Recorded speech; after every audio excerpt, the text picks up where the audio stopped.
RKI dan untuk yang reguler satu dan A dan B. Oke, nanti kita punya tim 4 orang ya. Ibu, Bu Nur Halimah, Bu Ita, dan Bu Safdiriani. Itu yang ada. Nah, deskripsi mata kuliah kita ini adalah memberi pengalaman belajar pada mahasiswa untuk penguasaan konsep prinsip yang kaitannya dengan komunikasi, khususnya komunikasi terapeutik. Ya, untuk apa? Untuk mempersiapkan mahasiswa bisa berkomunikasi secara terapeutik kepada pasien-pasien kita. Ya, baik itu pasiennya individu, keluarga, kelompok, atau masyarakat. Ya, dengan berbagai tingkatan usia dan dengan berbagai kasus yang ada, gitu ya. Oke, RPS-nya ada 2 SKS, RPS, beban studi ada 2 SKS, 1T, 1P. Oke, selanjutnya kita punya capaian pembelajaran, Ibu hanya dapat 2 saja untuk komunikasi. Mahasiswa diharapkan mampu mengaplikasikan ilmu dan teknologi keperawatan dengan memperhatikan nilai humaniora berdasarkan kaidah tata cara dan etika dalam memberikan asuhan keperawatan. Ini di semuanya pasti akan pakai ini karena kita memberikan asuhan keperawatan. Pada waktu memberikan asuhan keperawatan, kita kan nggak tinggal diam, kita pasti bicara sama klien yang kita layani. Nah, pada saat kita berbicara itulah kita melaksanakan komunikasi, ya. Dan yang kedua adalah memberikan edukasi sesuai dengan tuntutan dari kurikulumnya, itu memberi edukasi pada klien kita. Nanti dibagi di 4 tahapan usia, bayi, balita, remaja, dewasa, dan lansia. Jadi ada 4 ya. Nah, ini keterampilan komunikasi yang diminta untuk di situ. Nah, capaian untuk bisa mendapatkan lulusan seperti ini yaitu melalui kegiatan di perkuliahan, mata kuliah komunikasi ini ya. Caranya itu bisa mahasiswa menganalisis. Kalau mengaplikasikan kan berarti menerapkan, melaksanakan edukasi juga kan menerapkan. Nah, sebelum menerapkan tentunya menganalisis dulu apa itu komunikasi, bagaimana jenisnya, hambatan komunikasi, komunikasi dalam konteks sosial, kultural, budaya, keyakinan itu ada di sini, di jenis ini. Kemudian menganalisis penggunaan dari komunikasi tersebut pada layanan kesehatan karena kita ada di layanan kesehatan ya. Apa saja kaitannya dengan itu melihat efektivitas dari komunikasi itu sendiri, kemudian komunikasi yang terjadi di para pemberi asuhan, dalam hal ini perawat-perawat kita, bagaimana perawat kita berkomunikasi, dan cara melaksanakan komplain atau apa? Komplain itu apa? Apa sih istilahnya komplain? Bahasa Indonesia ya, kok Ibu lupa. Komplain lah ya, dari bahasa Indonesia. Oke, selanjutnya mahasiswa ini bisa menjelaskan proses komunikasi seperti apa dengan menggunakan komunikasi terapeutik sampai bisa melakukan ya, melaksanakan cara berkomunikasi pada tiap tahap. Bukan menjelaskan kali ya. Melakukan proses melakukan ya. Melaksanakan komunikasi terapeutik. Melaksanakan proses komunikasi. Oke. Terus, nah ini tadi yang Ibu bilang, melaksanakan edukasi di berbagai tatanan usia, ya tingkatan usia, bayi dan anak, remaja, dewasa, lansia. Nanti diminta Anda membuat satu SP yang kaitannya untuk bayi. Bagaimana kita berkomunikasi sama bayi dan anak. SP untuk remaja, SP untuk dewasa, SP untuk lansia. Nah, nanti setiap kelompok, kita bagi 4 kelompok saja, setiap kelompok membahas hal yang sama di semua ini. Nanti kalau bayi, anak itu bisa saya yang pegang, ya. Saya menjelaskan, saya yang masuk untuk ini, untuk membimbing Anda di dalam praktikumnya. Untuk remaja nanti ibu yang lain.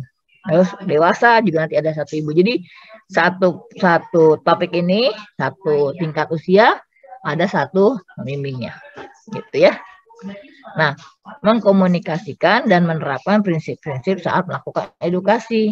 Bagaimana tadi bayi dan remaja di individu keluarga, bayi dan anak, bagaimana remaja di berkebutuhan khusus dan sebagainya. Tapi ini akan banyak. Kalau bayi Empat-empatnya berarti ada 4 kali 4, 16. Anda masih bikin SP16, nggak usah. Jadi jangan ya. Nanti kita akan bisa bayi dan anak itu kita pilih mana nih bayi dan anak. Apakah berkebutuhan khusus, bayi dan anak khususnya. Remaja kita pilih individu dan keluarga. Dewasa kita pilih kelompok dan masyarakat. Kemudian lansia kita pilih gangguan fisik dan gangguan jiwa. Nanti Anda akan lihat di situ ya. Kemudian Anda mulai mempraktekkan strategi komunikasi dari mulai bagaimana mengkaji. Ada dapat belum sih pengkajian? Bagaimana merencanakan, bagaimana melaksanakan, bagaimana melakukan evaluasi di mereka ini. Ya, itu yang akan kita lakukan. Kemudian ini bahan kajiannya. Bahan kajian itu artinya apa yang berkaitan dengan mata kuliah tadi ya, mata kuliah komunikasi ini. Berkaitan dengan capaian yang harus kita dapat di mata kuliah nih. Capaian pembelajaran mata kuliah. Diuraikan nih semuanya. Nah, sampai ke prinsip. Kemudian kita lihat strateginya. Anda harus belajar mahasiswa aktif. Cara belajar mahasiswa aktif itu CBFA. Itu harus ada. Berarti dosen hanya sebagai fasilitator. Semuanya lebih banyak dikerjakan oleh mahasiswa. Dosen mengamati, memberi penilaian. Gitu ya. Nah, yang kita gunakan adalah SGD, Small Group Discussion. Nanti menjelaskan bagaimana itu proses di dalam diskusi kelompoknya. Kemudian mahasiswa mencari sendiri, memperlengkapi diri sendiri, memperkaya diri sendiri. Caranya boleh kelompok, boleh individu, silakan. Nah, ini yang kita pakai di teori. Sedangkan yang di praktikum nanti kita pakai cooperative learning dan collaborative learning serta role play. Kenapa pakai role play? Karena harus disimulasikan. Kenapa harus disimulasikan? Kan nggak kelihatan karena di rumah masing-masing, harus di videokan, gitu ya. Nah, untuk penjabaran 1 SKS teori, kita punya waktu karena 1 SKS di 1 kali 50 menit, hanya 16 jam. Di dalam jadwal Anda seminggu 1 kali. Jadi hanya dikasih 7 minggu, 7 kali 100 menit. Hitung-hitungnya ya. Kalau 14, ya 14 kali 50. Nanti di dalam daftar hadir cuma ada berapa daftar hadir? Nanti saya lihat dulu ya, daftar hadir itu berarti enggak 14 ya. Sebentar, kalau ditulisnya 1 SKS berarti 7 ya. Coba nanti dilihat lagi ini. Tadi Bu Santun kasih ke Ibu. Nah, Bu Santun. Halo, jadi tetap tinggal rumah sakit.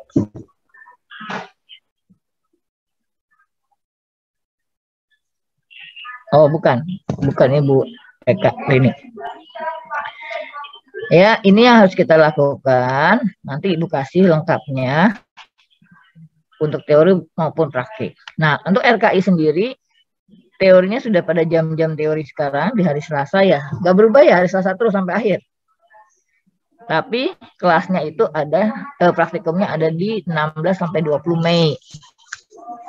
Nanti praktikum kita akan bahas tersendiri pada waktu menjelang praktikum.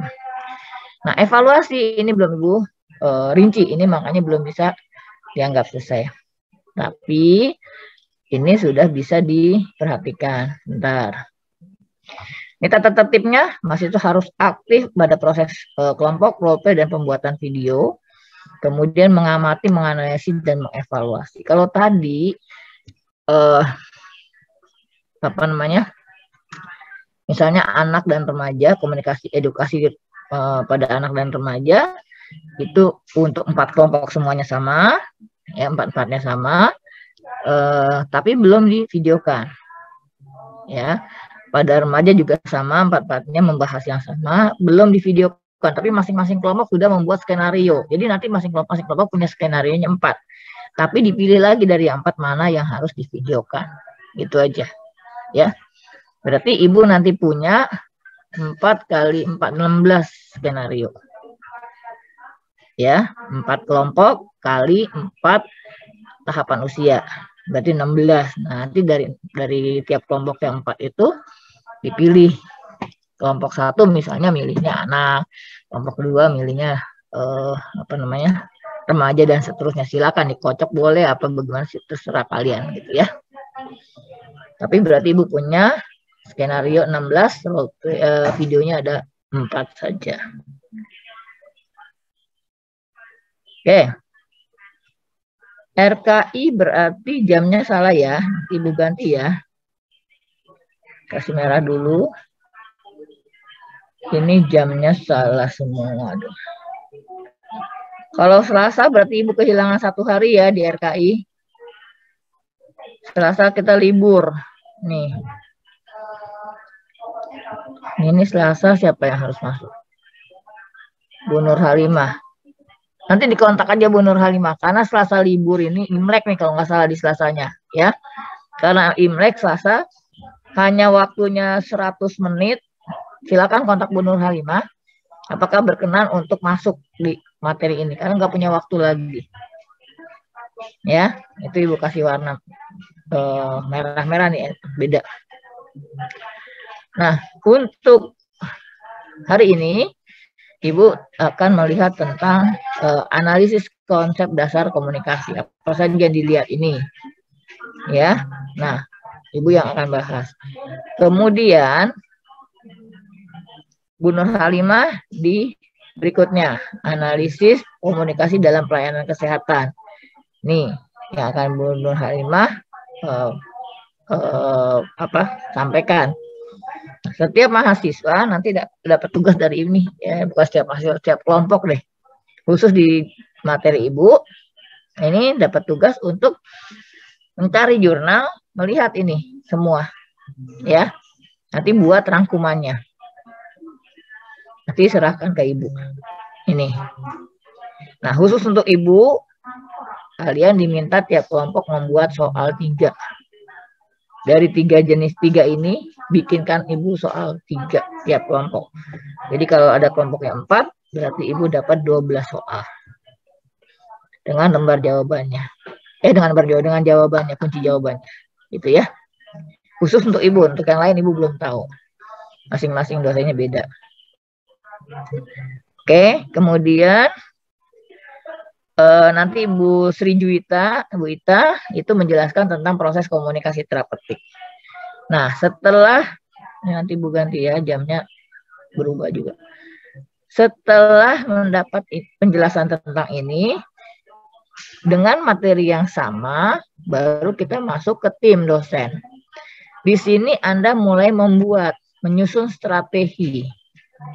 Kalau di sini memperoleh pengetahuan dari Bu Ita, di sini mulai menyusun SP. Apa itu SP? Kita mulai nyusun SP. Nanti nyusun SP-nya dikaitkan dengan yang 4 tadi.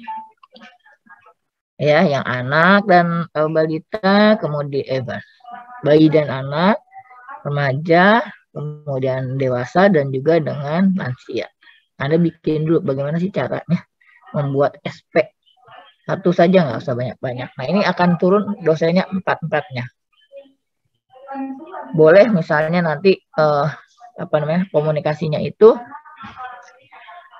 lewat WA lewat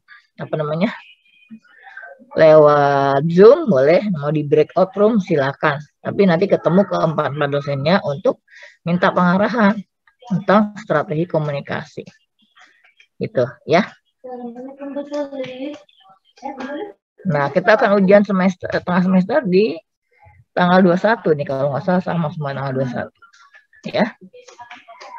Selanjutnya ada materi lagi, yaitu bagaimana kita melakukan edukasi dengan menggunakan keterampilan berkomunikasi tadi. Dari membuat SP tadi adalah untuk menuntun kita bagaimana kita bisa berkomunikasi dengan baik.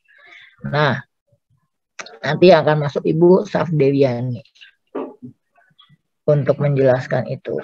Nah, setelah ada tadi, kalau tadi yang atas hanya membuat SP-nya saja, kemudian ini bagaimana cara kita berkomunikasi di jam yang ini, nanti kita praktekkan cara berkomunikasi. Kalau di sini tim dosen berarti 4-4-nya. Silakan menghubungi saja masing-masing kelompok kemana gitu ya.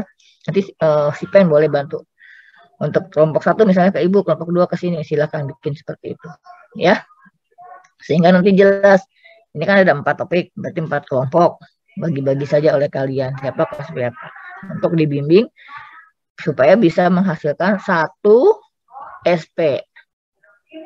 Ya, 1 SP. Padahal tuntutan kita berapa? 4. Ya, tuntutan kita 4. Tapi di sinilah kita belajar 4 itu nanti pada praktikum. Tapi di sini di teori kita belajar membuat dulu. Ya. Nah, pertemuan yang terakhir mengkomunikasikan menerapkan prinsip saat melakukan edukasi ini. Ibu kasih masukan lagi. Apa sih yang menjadi prinsip kalau di sini? Bagaimana di sini? Bagaimana di sini dan itu. Nah, itu yang akan kita lalui selama 1 semester di teori. Ya. Nanti kita habis teori,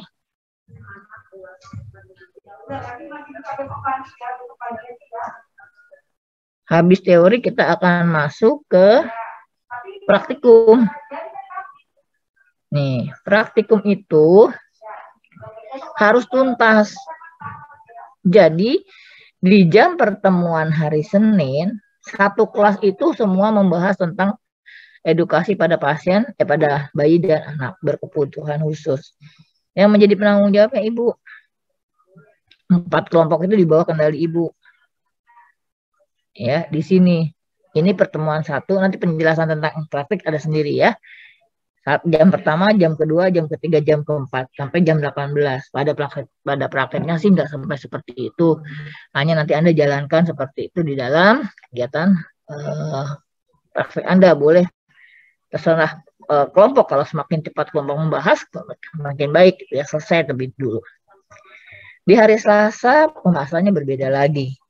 Yang dilakukan adalah untuk edukasi pada usia remaja. Bu Nur Halimah nanti yang akan mengawal. Nah, di hari Rabu itu mempraktekkan tentang edukasi pada usia dewasa, bagaimana di masyarakat. Nanti di sini boleh milih edukasi pada remaja, apakah ke individunya, ke si remajanya, atau ke keluarganya remaja. Boleh, nanti Anda bikin skenario. Ya, skenario bagaimana komunikasi ini bisa sampai. Nah, nanti di dalam skenario itu isinya adalah teknik-teknik komunikasi yang kita gunakan. Oke, di hari Rabu masyarakat, dewasa di masyarakat, Bu Sri Juwita. Hari Kamis, Ibu Safdewi untuk lansia. Boleh pilih gangguan fisik atau gangguan mental. Tapi Anda menyiapkan SP di situ. Nah, di hari Jumat, itu presentasi. Hanya presentasi saja. Isinya adalah presentasi tiap kelompok. Kelompok 1 tadi tentang bayi misalnya. Nah, itu presentasikan apa yang dibikin oleh Anda di skenario-nya. Kemudian permasalahannya apa disampaikan pakai PPT ya, pakai PPT dan dilanjutkan dengan pemutaran video. Ini yang ada di situ. Nah, untuk daftar hadir, kehadiran kita kan 16 kali pertemuan ya. Berarti sesuai dengan hitungan ini, ada jam-jamnya kan di situ. Dari mulai pertemuan 1 sampai 4 di hari Senin. Pertemuan 5, 6, 7 di hari Selasa. Pertemuan 8, 9, 10 di hari Rabu, 11, 12, 13 Kamis, sampai ke 15, 16, 17, 16 di hari Jumat. Kalau praktikum itu harus 16 kali pertemuan dalam 1 semester ya. Nanti penandatangannya bisa konsultasi dulu sama Pak Riki. Pak Riki kalau misalnya seperti ini 16 bagaimana? Nah, Ibu juga belum tanya sama Pak Riki. Nah, itu dulu yang bisa disampaikan karena Ibu belum menyelesaikan sampai ke penugasan-penugasannya. Harus dirancang dulu apa sih yang Ibu mau dari setiap penugasan ini. Gitu ya. Segera mungkin Ibu akan sampaikan untuk lembar penugasannya. Ya, ada yang mau tanya tentang ini?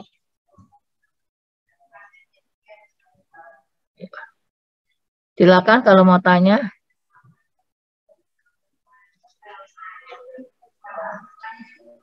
Ayo, jangan bengong. Masih ada 1 yang nggak hadir ya, katanya 40. 40 berarti dengan Ibu 41 harusnya. Izin Ibu, 1 orang itu izin sakit. Siapa? Syafira. Oh ya. Ya, ya.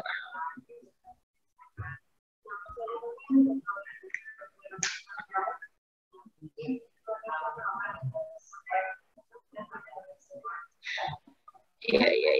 Oke.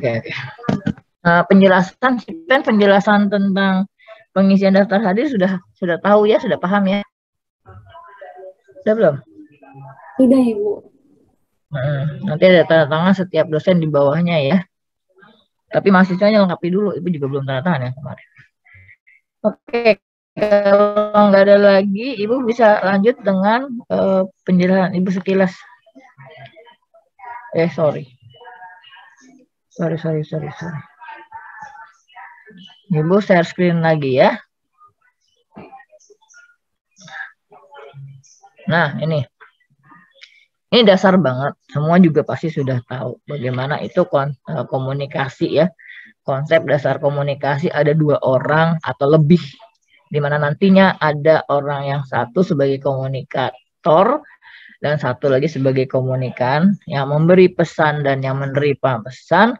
Itu menyampaikan ide dan sebagainya yang dimiliki oleh komunikator untuk disampaikan kepada komunikan sampai komunikan ini mengerti apa maksud dari komunikator, kemudian memberikan feedback kepada komunikator sehingga komunikator tahu bahwa tujuan dia menyampaikan pesan itu tercapai atau tidak tercapai.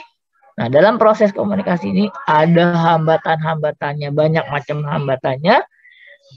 Nah, tergantung dari media yang digunakan juga pada saat mereka berkomunikasi, tergantung pada saat lingkungan itu, lingkungan di mana mereka berkomunikasi itu menjadi hambatan atau juga menjadi penunjang, ya bisa seperti itu. Oke, ini Ibu lewat aja ya. Nanti boleh kalau tugas sudah masuk boleh Ibu kasih ininya. Nah, ini pengertiannya gampang tadi, 2 orang yang tadi sudah Ibu jelaskan dan alat hubungnya juga sudah ada. Itu bisa macam-macam alat hubungnya. Sekarang lebih jelas lagi bisa berupa telepon, segala macam ya, radio, telegram dan sebagainya. Nah, ini pendapat dari ahli-ahli, nanti Anda bisa baca saja. Nah, intinya dalam berkomunikasi adalah proses yang saling berkaitan tentang siapa, yaitu komunikan dan komunikator. Dia mengatakan apa, media yang digunakan apa, tujuannya apa saja kepada siapa, dan efek atau hasil atau feedback yang diharapkan. Itu yang ada ya pada komunikasi. Nanti kita bisa lihat unsurnya. Ada sumber komunikasinya atau pesannya, ada komunikator sebagai penyampai pesan, ada pesannya sendiri, ada salurannya yang digunakan atau medianya, ada audiensnya atau dia sebagai komunikan, dan ada hasil yang perlu dilihat. Selanjutnya bentuk-bentuknya. Ini bentuk yang sifatnya individu yaitu personal, namanya interpersonal. Kalau intrapersonal berarti dia bertanya pada dirinya sendiri, memecahkan masalah di dirinya sendiri, itu juga berkomunikasi, tapi komunikasi pada diri sendiri. Beda ya dengan interpersonal. Ada yang kelompok. Nah, kelompok ini ada kelompok yang kecil yang kita akan gunakan untuk berdiskusi, ada yang agak besar dan ada yang besar. Tentu kalau dilihat tujuannya dan kira-kira pencapaiannya seperti apa, yang terbaik adalah small group. Ya, grupnya grup kecil, semua bisa berbicara, semua bisa berpartisipasi, semua bisa mendengarkan. Lebih kecil lagi ada namanya bus. Itu terdiri 3-4 orang. Itu lebih paham lagi ya. Jadi tergantung kita mau komunikasi kepada siapa nih. Kira-kira sasaran kita mau siapa, pesan yang seperti apa yang mau kita sampaikan itu harus kita pilih. Nah, kalau Anda tadi diminta di RPS-nya adalah bagaimana mengedukasi, itu harus hati-hati. Kalau edukasinya hanya kepada satu individu atau kepada keluarga, nggak ada masalah dalam pemilihan media. Tapi kalau di dalam publik, kelompok yang besar, itu harus pintar memilih media, ya, supaya pesan tersampaikan dengan baik. Nah, ini ada juga yang masak. Ya, nah itu juga kita mesti lihat apakah sifatnya itu heterogen yang sama atau dia tidak heterogen. Heterogen yang tidak sama atau yang homogen yang sama gitu. Kita lihat itu. Ini banyak pertimbangan bagaimana kita mau berkomunikasi. Kemudian kita juga pelajari tentang tujuan dari komunikasi itu sendiri. Ada pesan yang harus disampaikan dan dimengerti oleh kedua belah pihak. Ada pemahaman di dalamnya, ada usaha untuk menyampaikan pesan dengan baik, dan bagaimana si komunikator itu menggerakkan orang untuk melakukan tindakan sesuai dengan keinginannya dari pesan yang dia sampaikan. Ini fungsi-fungsi dari komunikasi, nanti Anda bisa baca. Nah, ini tugas kelompok. Kelompok bahas tentang jenis komunikasi yang Anda pelajari apa. Cari bukunya, cari jurnalnya. Kemudian model-model komunikasi, hambatan dalam berkomunikasi itu apa saja. Ya, tolong catat ini. Nanti dibagi 4 kelompok, 4-4-nya bahas ini. Nah, dari sini tadi bikinkan 3 soal. 1 soal tentang jenis komunikasi, 1 soal tentang model komunikasi, 1 soal hambatan berkomunikasi. Pilihan jawabannya A, B, C, D, E. Kunci jawabannya dimasukkan di situ. Soal dan hasil diskusi kelompok dikirim kepada Sipen. Nanti Sipen yang akan menghimpun dulu. Ya, ada pertanyaan sampai sini. Maaf ya, Ibu ngebut nih. Soalnya nanti Anda masuk tugas. Ibu izin bertanya, tugasnya berbentuk seperti makalah atau PPT, Bu? PPT aja, nggak usah makalah. Jangan PPT deh, di itu aja Word tapi ringkas. Ya, bikin tugasnya ringkas aja. Kalau makalah kan ada daftar isi, ada pengantar, jangan ribet. Anda belajar di diskusi kelompok biar cepat aja. Tapi dipahami tuh, dibahas betul-betul di dalam kelompoknya. Jangan 2-3 orang yang kerja. Kalau memang ada 10 orang ya 10-10-nya kerja. Ya, 10-10-nya harus berdiskusi. Maksud Ibu itu lebih enak. Kita memang agak ada hambatan di dalam berkomunikasi. Kenapa hambatannya? Karena tidak ketemu langsung. Ya. Kalau ketemu langsung kan Ibu tahu persis nih mintanya apa, bagaimana gitu. Tahu persis. Karena kita nggak ketemu langsung, ini jadi hambatan dalam salah satu komunikasi. Ya. Oke, udah ya. Sudah catat ini tugasnya? Ibu izin bertanya lagi. Yuk. Waktunya sampai kapan ya? Besok. Cuma sedikit. Baik, Ibu. Ya, besok ya kan sebentar aja. Kamu klik sebentar kamu tahu. Tapi bukan tinggal copy paste ya. Ibu nggak mau copy paste. Jadi harus dipelajari. Benar nggak jenis komunikasi seperti ini? Model komunikasinya betul nggak ini? Atau mungkin Anda menemukan banyak model, silahkan. Hambatan-hambatan komunikasi Anda rasakan seperti apa? Walaupun menggunakan HP, menggunakan apa yang bisa lihat, bisa dengar, itu ada hambatannya pasti. Ya, oke. Ibu stop. Tambah lagi 1 lagi. Oke. Kelihatan nggak? Belum ya? Belum ya? Sorry. Ya, udah ya. Jelas ya. Oke, sekarang Ibu akan bawa untuk menganalisis diri, menyadari diri. Kalau kita berkomunikasi sama orang, apa sih yang kita harapkan dari orang itu? Mengembangkan potensi yang dimiliki bisa menjadi. Ayo, apa yang diharapkan dari orang itu? Izin menjawab Ibu. Ayo diskusi. Saya Hertinayu izin menjawab Ibu. Enggak kedengeran, Neng. Enggak kedengeran. Saya Hertinayu izin menjawab Ibu. Ya. Oke, Herti. Ketika kita berkomunikasi dengan orang lain, kita ingin feedback yang baik, feedback yang istilahnya nyambung dengan apa yang kita komunikasikan seperti itu, Ibu. Oke. Ya, good. Kita maunya kan yang terbaik. Jadi tujuan kita menggerakkan orang itu untuk melakukan apa yang kita mau dilakukan sama orang itu, ya. Tapi kalau komunikasinya ternyata ada masalah, berarti hasilnya akan negatif dong, ya. Tidak akan sesuai dengan harapan dari si pemberi informasi gitu, ya kan?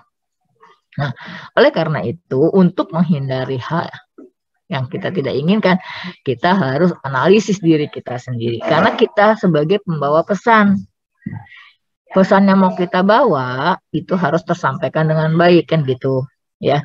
Bukan hanya berupa kalimatnya, tapi bagaimana pesan ini kita antar. Ya, misalnya kita mau bawa lamaran nih, kita bawa hantaran. Gak bisa dong kita tinggal datang ke rumah orang mau melamar seseorang, terus kita bilang kita mau melamar, taruh aja tuh barangnya, ya, yang kita bawa sebagai tanda bahwa kita serius melamar. Orang akan bertanya-tanya, ini apaan, main taruh aja nggak jelas, ya kan? Tapi yang kita lihat adalah bagaimana dia datang, ketok pintu, baik-baik dia bicara sambil kita menyerahkan sesuatu, ada senyumnya di situ, ada gerakan tubuhnya di situ, itu yang harus ada di kita. Ya. Jadi jangan heran ketika kita bersikap tidak baik, maka respon dari komunikan pada saat kita berinteraksi itu pasti juga tidak baik. Kenapa kita perlu menganalisis diri kita? Karena kita menjadi pelayan masyarakat, dalam hal ini pasien-pasien yang kita akan rawat. Apakah itu pasien rawat jalan, apakah itu rawat inap, ya, di puskesmas kah, di rumah sakit kah, di mana saja itu bisa ada pasien-pasien kita. Kita harus bisa membawa diri kita. Nah, baru bagaimana sih saya harus ketemu si A, bagaimana kita harus ketemu si pasien si B, itu juga harus kita lihat. Siap nggak saya berinteraksi dengan pasien itu? Bagaimana ya saya cara komunikasinya? Ketika pasien ini bertanya seperti ini, apa reaksi saya? Apa yang harus saya jawab? Apa yang harus saya lakukan? Itu dulu. Nah, kalau kita sudah sampai bisa menganalisis diri kita dengan baik, komunikasi kita juga akan lancar. Dan orang yang diajak komunikasi juga akan menerima kita dengan baik. Gitu ya. Itu intinya. Oke. Therapeutic use. Kenapa harus therapeutic? Karena perawat itu akan menggunakan dirinya secara therapeutic, sadar menggunakan kepribadian dan pengetahuannya dengan tujuan merubah orang yang sakit. Kalau kita datang ke hadapan pasien, nggak ada senyumnya, yang ada kata-kata ketus, selamat pagi. Apa yang terjadi? Apa yang direspon oleh pasien? Pasien juga akan kaget, kemudian pasiennya juga bisa cemberut. Atau pasien bilang, kok jujur amat sih suster? Ya, karena kita membawa diri kita, membawa pesan kita. Kita pasien yang sakit, kalau kita perlakukan seperti itu tambah sakit. Tapi kalau kita terapeutik, selamat pagi Bapak, selamat pagi Ibu, selamat pagi D, selamat pagi Kakak, sambil kita mengangguk, kita sambil mengucapkan kata-katanya dengan baik dan ada senyum, ya, kesannya menjadi orang yang terbuka, siap menerima dan membantu pasien, maka respon yang ada pada pasien juga akan baik. Hanya karena komunikasi yang kurang baik, maka semua kegiatan kita akan tidak baik. Dan pasien akan memilih. Saya nggak mau dirawat sama perawat A, judes. Saya maunya dirawat sama perawat B. Itu kepribadian kita. Sekalipun kita punya masalah di rumah, dimanapun, jangan bawa emosi kita ke dalam hubungan terapeutik perawat pasien. Kalau kita bawa itu ke dalam hubungan terapeutik perawat pasien, maka akan jelek. Emosi kita akan terbawa, dan itu juga akan mengundang emosi pasien. Gitu. Nah, jadi kita siap dulu, benar nggak sih saya siap hari ini berhadapan dengan pasien saya? Siap hari ini saya ketemu pasien saya dan memberikan layanan yang terbaik? Itu harus introspeksi ke dalam diri sendiri. baru bisa dilakukan hubungan terapeutik yang baik. Ya.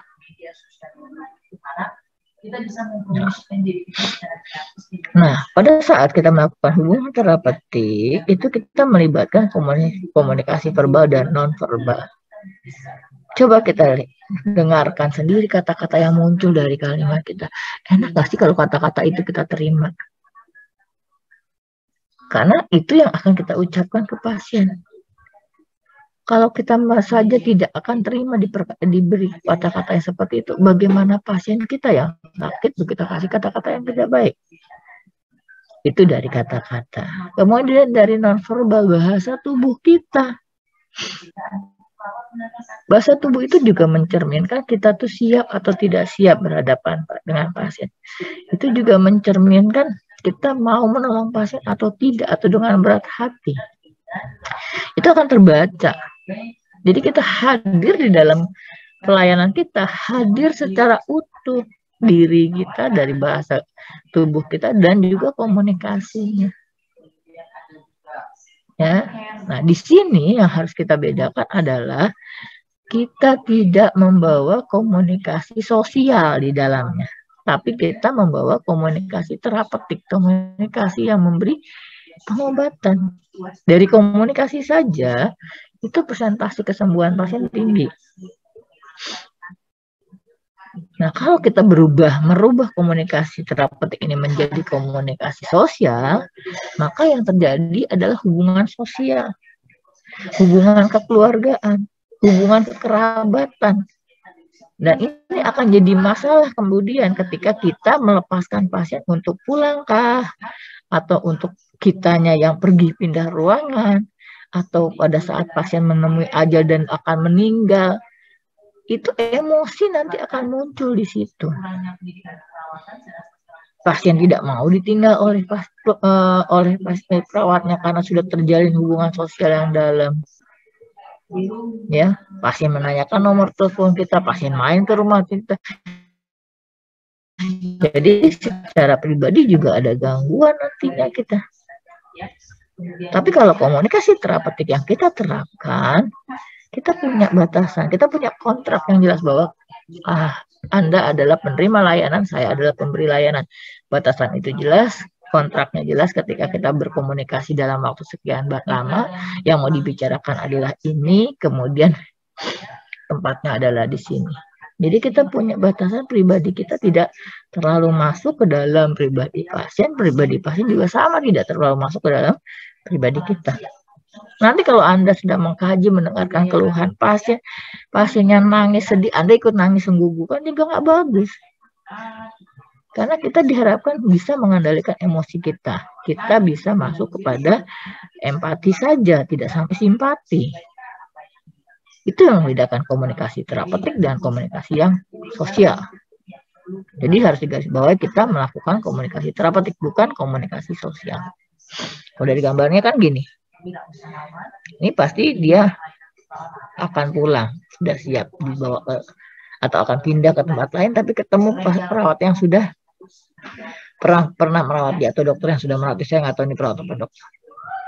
Ini yang harusnya ada, bahwa tadinya orang yang tidak kita kenal menjadi bagian pada pelayanan kita, akhirnya masuk sebagian dari kepribadian pasien, pengenalan kita akan pasien dan pasien juga mengenal kita, masuk di dalam satu komunikasi. Yang berat itu adalah pada saat pertemuan awal, di mana kita saling menilai, dan pada akhir ketika harus terjadi perpisahan. Perpisahan di sini bisa karena tadi pasiennya sudah diizinkan pulang, atau pasiennya pindah ruangan, atau kitanya yang pindah ruangan, kitanya meninggalkan pasien, atau pasiennya meninggal. Itu yang akan terjadi berat. Ya, kalau kita hubungannya sosial akan berat.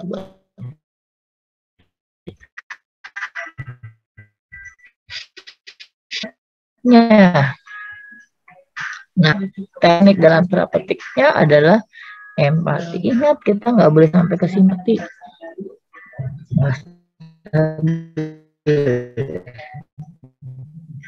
Kita hanya empati saja.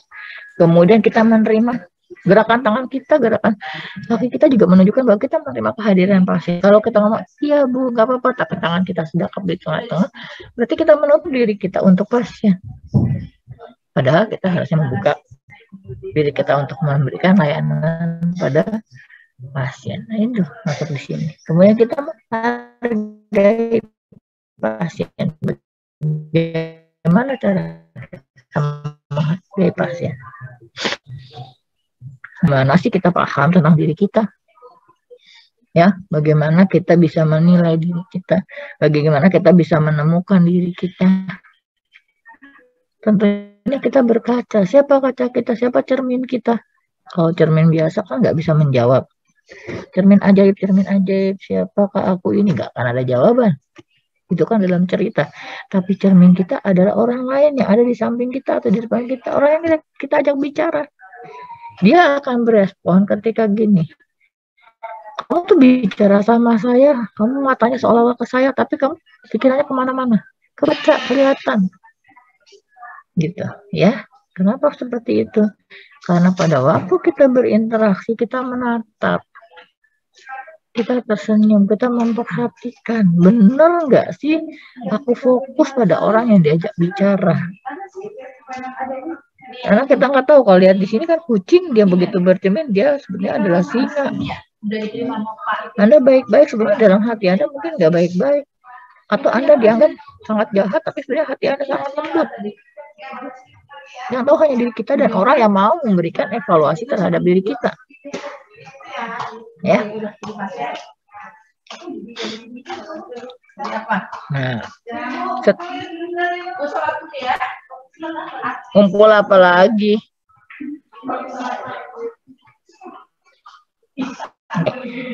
Setiap kali bertemu, setiap saat, kita bisa berubah-ubah token yang kita gunakan.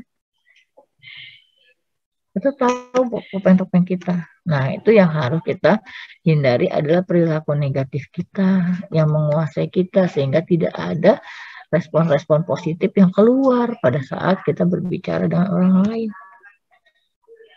Pada saat ini saya berhadapan dengan Anda walaupun melalui Zoom, saya menggunakan topeng dosen. Tapi begitu saya selesai, saya tutup Zoom-nya, saya keluar, saya ketemu teman saya menggunakan topeng teman. Saya pulang ke rumah, saya ketemu sama keluarga, saya menggunakan topeng sebagai ibu di rumah. Begitu. Lagi ngajar ya. Tubuhnya satu, nyawanya satu, bagaimana? Belum. Lagi ngajar komunikasi. Nanti kau juga masuk komunikasi ya. Bu Ita itu. Oke. Nah, diharapkan perawat selalu bisa menganalisa dan mengintrospeksi dirinya sebelum berkomunikasi dengan pasiennya. Jadi ambillah waktu sebentar, beberapa menit untuk siapkan diri sebelum ke pasien. Tanyakan pada dirimu, saya siap nggak ya ketemu pasien?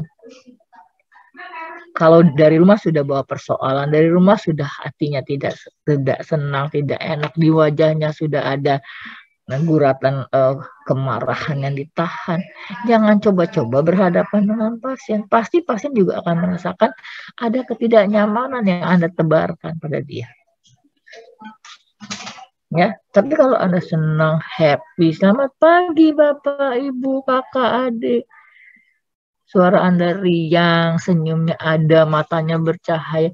Itu akan membawa hal yang positif bagi pasien.